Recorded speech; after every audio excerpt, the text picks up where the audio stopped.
रवीना के जन्म होते समय उसकी माँ की मृत्यु हो जाती है। अब रवीना अपनी बूढ़ी दादी और अपने पिता के साथ रहती है। दादी ही रवीना का पालन पोषण करती है। रवीना बहुत ही सुंदर लड़की होती है। उसका रंग गोरा, आंखें नीली और सुनहरे बालों के कारण वो और भी सुंदर दिखाई देती है। रवीना 10 बरस की होती है तो उसकी दादी भी गुजर जाती है। अब रवीना अपने पिता के साथ अकेली रह जाती है। सामने ही उसका दोस्त रवि होता है। दोनों इकट्ठे ही स्कूल जाते हैं। रवि रवीना का बहुत ख्याल रखता है। दोनों बहुत अच्छे दोस्त होते हैं। धीरे धीरे ऐसे ही समय गुजर जाता है। अब रवीना और रवि बड़े हो जाते हैं, लेकिन दोनों में दोस्ती पहले से भी ज्यादा हो जाती है। रवीना अपने दिल की हर बात रवि के साथ शेयर करती है। अब रवि मन ही मन में रवीना से प्यार करने लगता है। रवीना और रवि दोनों पढ़ाई में बहुत अच्छे होते हैं। एक दिन रवीना के पिता ऑफिस से घर वापस आ रहे होते हैं कि रास्ते में ही उनका एक्सीडेंट हो जाता है। कुछ दिन हॉस्पिटल में रहने के बाद उसके पिता घर आ जाते हैं। इस मुश्किल समय में रवि उसका बहुत ख्याल रखता है। एक दिन रवि को अपने पिता के साथ दूसरे शहर जाना होता है और रवीना के पिता की तबीयत खराब हो जाती है। रात का समय होता है। रवीना बहुत घबराई हुई होती है कि अब क्या करे। वो अपने पिता की दवाई लेने जाने लगती है तो उसके पिता रवीना से कहते हैं, बेटी रात का समय है, तू मेरी दवाई लेने अकेली कैसे जाएगी? पिताजी आप चिंता न करें, मैं ले आती हूँ आपकी दवाई। वो ये कहकर दवाई लेने चली जाती है। वो कुछ दूर ही जाती है कि उसे रास्ते में कुछ लड़के दिखाई देते हैं। अरे ओ सपनों की रानी, किधर चली? हमारे साथ चलोगी क्या? तुझे खूब सैर करवाएंगे।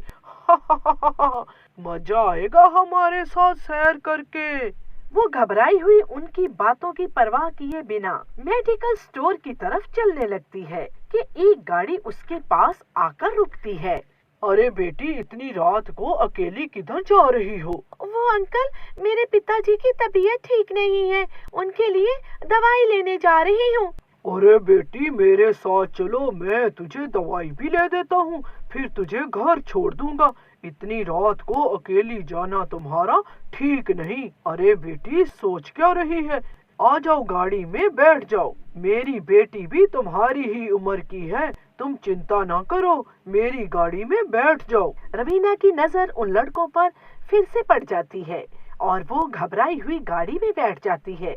वो जैसे ही गाड़ी में बैठती है, गाड़ी की स्पीड तेज हो जाती है। अरे अंकल, वो रहा मेडिकल स्टोर। अंकल? कौन सा अंकल? मेरी राजकुमारी। वो शीशे में से पीछे बैठी रवीना को मस्त नजरों से देखता है और अजीब अजीब से इशारे करने लगता है। अंकल प्लीज मुझे जाने दें, मेरे पिताजी की तबीयत बहुत खराब है। आपने तो कहा था कि आपकी बेटी मेरी उम्र की है, प्लीज अपनी बेटी समझकर मुझे जाने दें। पगली ना हो कहीं की, अगर ऐसा ना कहता तो तू मेरे साथ फिर कैसे आती? कच्ची कली, आज तो मजा आ जाएगा। रवीना जोर जोर से रोने लगती है कि यकदम वो आदमी अपनी गाड़ी रोक देता है। रवीना ये देखकर हैरान रह जाती है। सामने ही उसकी माँ की आत्मा खड़ी होती है। उसकी माँ की आत्मा बुरी तरह से उस आदमी की पटाई करने लगती है। तूने मेरी बेटी पर बुरी नजर रखी, तुझे तो मैं छोड़ूंगी नहीं। ये कहकर उसकी माँ उस आदमी को उठाकर झाड़ियों में फेंक देती है। माताजी, आपकी तो मृत्यु हो गई थी। बेटी, माँ तो माँ होती है। बेटी, मैंने तुझे तकलीफ में देखा तो मेरी आत्मा को आना पड़ा, और ये तेरे पिता की दवाइयाँ हैं। बेटी, अपना बहुत ख्याल रखना। ये कहकर वो चली जाती है। रवीना को होश आता है तो रवि उसके पास होता है। रवीना, रवीना आंखें खोलो, मैं आ गया हूँ। रवीना, तुम्हें क्या हुआ था? रवि, तुम यहाँ कैसे आए? रवीना, मैं घर जाने के लिए इधर से गुजर रहा था कि कोई औरत हेल्प के लिए मुझे बुला रही थी, और इस तरफ इशारा कर रही थी। जब मैं यहाँ पहुँचा तो वो औरत गायब हो गई और मुझे तुम यहाँ बेहोश पड़ी दिखाई दी। रवीना समझ गई कि वो जरूर उसकी माँ की आत्मा होगी। फिर रवीना सारी बात रवि को बताती है। रवि प्यार से रवीना को गले लगाता है। रवीना, मैं तुझसे प्यार करता हूँ। जैसे ही मेरी पढ़ाई मुकम्मल होगी मैं तुमसे शादी कर लूँगा। रवि, मैं भी तुमसे बहुत प्यार करती हूँ। और दोनों खुशी से घर आ जाते हैं।